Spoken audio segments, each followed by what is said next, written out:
everyone and welcome back to FinCards YouTube channel. Well, Ravi, it feels nice to be back, isn't it? Right. Yeah, so in today's video, we'll be discussing a few ways to save tax without making any investments.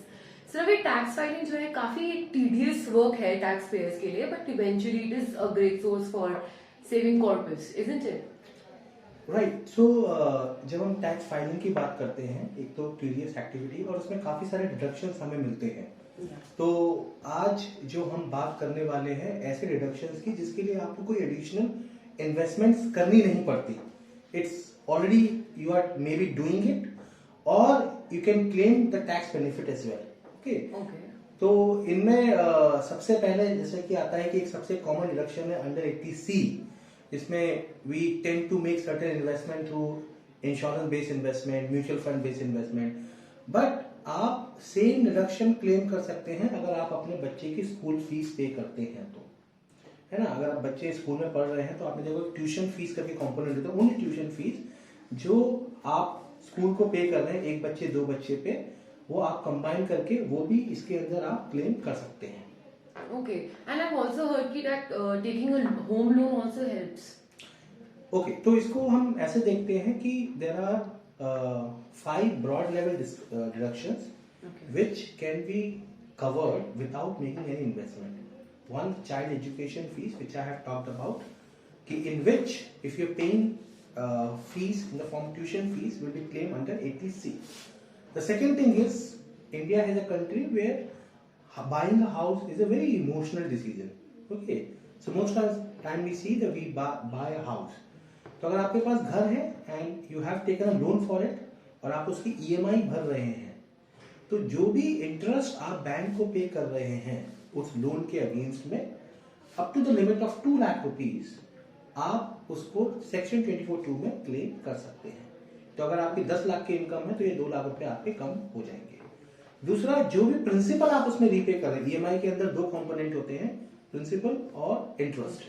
Principal का जो component है जो 80C है, जो अभी child education fees के लिए हमने बात की और इन्वेस्टमेंट्स भी करते हैं, अगर चाइल्ड एजुकेशन फीस नहीं है या कम है तो होम लोन का प्रिंसिपल भी उसके अंदर क्लेम होता है।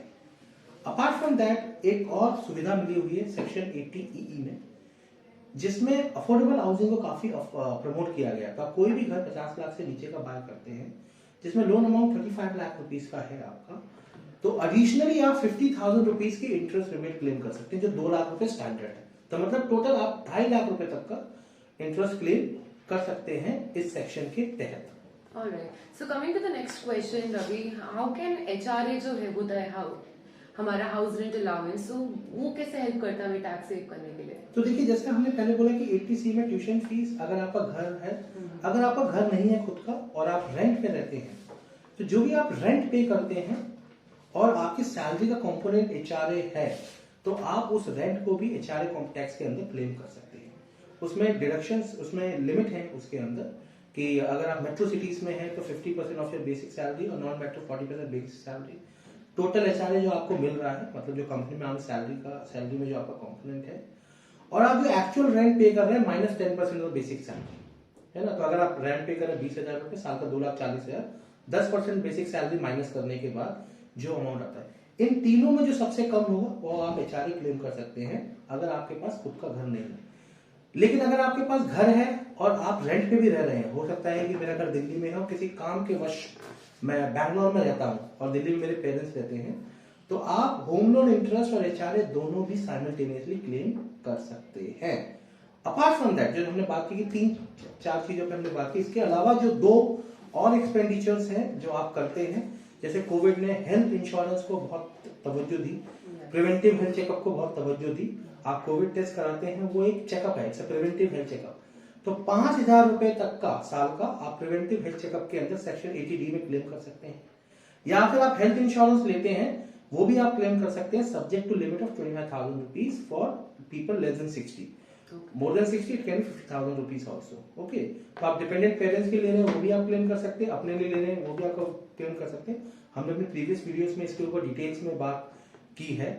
और लास्ट है कि अगर आप कोई डोनेशंस करते हैं, जैसे हमने देखा था कोविड टाइम में बहुत सारे लोगों ने PM केयर फंड में डोनेट किया था। हम मंदिरों में जाते हैं, ट्रस्ट बेस्ड जो मंदिर होते हैं उसमें डोनेट करते हैं, तो आप मेक श्योर कीजिए कि आप उस डोनेशन की रिसिप्ट अपने पास रखें। आप अंडर सेक्शन 80G के अंदर उसको क्लेम कर सकते हैं। तो अगर आप स्मार्टली अपनी एक्सपेंडिचर्स और इन्वेस्टमेंट्स को प्लान करते हैं अपने इनकम के अंदर, तो अगर आपकी साल की आय भी अगर 10 लाख रुपए है तो भी आप जीरो टैक्स लायबिलिटी के हिसाब करके आप अपने टैक्स को बचा सकते हैं। मतलब 10 लाख तक मुझे लगता है कोई टैक्स पे करने की आवश्यकता नहीं पड़ेगी अगर आप स्मार्टली इन सारे एक्सपेंडिचर्स को कवर कर रहे हैं बिना कोई इन्वेस्टमेंट्स किए। ओके, बट रवि, बहुत सारे लोगों को ये डाउट रहता है कि अगर विदाउट इन्वेस्टमेंट्स हम लोग टैक्स सेव कर पा रहे हैं तो फिर हम लोग इन्वेस्टमेंट करें क्यों? बिल्कुल सही है, लेकिन क्या होता है कुछ डिडक्शन जो है जैसे एनपीएस है ना, एक ऐसी डिडक्शन है जो बिना इन्वेस्टमेंट्स के आपको नहीं मिलेगी। एटीसी हमने बात की, अगर कोई सिनेरियो ऐसा है कि जहाँ पर बच्चे नहीं है, एजुकेशन का कॉस्ट नहीं है और हमारे पास घर भी नहीं है जिसमें हम प्रिंसिपल रिपेमेंट करते हैं, तो फिर आपको इन्वेस्टमेंट्स ही करनी पड़ेगी डिडक्शन को क्लेम करने के लिए। तो जहां पर आपका काम बिना डिडक्शंस के हो जाता है वो आप कर सकते हैं, बट अगर आपको एडिशनल कोई डिडक्शंस क्लेम करनी है या वो ऑप्शंस अवेलेबल नहीं है आपके पास, तो फिर आपको इन्वेस्टमेंट में जाना पड़ेगा। बट अगर ऐसा सिनेरियो बनता है कि बिना इन्वेस्टमेंट की आपके टैक्स सेविंग हो रही है और आपको टैक्स पे नहीं करना पड़ रहा है, तो मुझे नहीं लगता कि किसी भी लॉकिंग प्रकार की इन्वेस्टमेंट करने की आवश्यकता है जिसमें आपको टैक्स रिबेट मिल रही हो, because that has become null and void for you. तो for example anybody income is 5 lakh rupees and taxable income is 0, so I feel it NPS will not be a great tool for him to doing investment, okay, because he's not going to save any tax on it. All right. Well, thank you so much, Ravi, and thank you everyone for watching this video. If you like this video, then do like, share, subscribe, and comment. Thank you.